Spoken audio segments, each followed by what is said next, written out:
Sí, nos toca un rival muy complicado que es Nacional.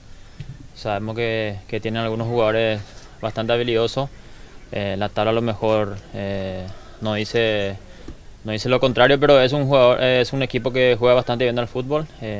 Tenemos que tratar de prevenir algunas cositas y seguir sumando nosotros. Sí, fue un resultado muy favorable para nosotros. Creo que el ambiente está súper bien.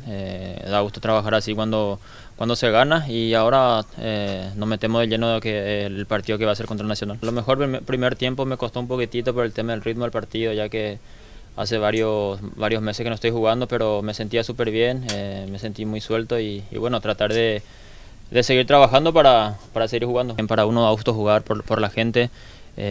Siempre alientan en las buenas y en las malas, sabemos eso y hay que tratar de aprovechar eso, ya que algunos equipos no se sienten cómodos ahí. Y nosotros día a día tratamos de mejorar, a lo mejor también ellos nos piden, tienen su estilo de juego, nosotros siempre tratamos de absorber eso y tratar de demostrar eso en la cancha, lo trabajado en la semana, creo que lo estamos haciendo bastante bien y esperemos seguir así y seguir sumando.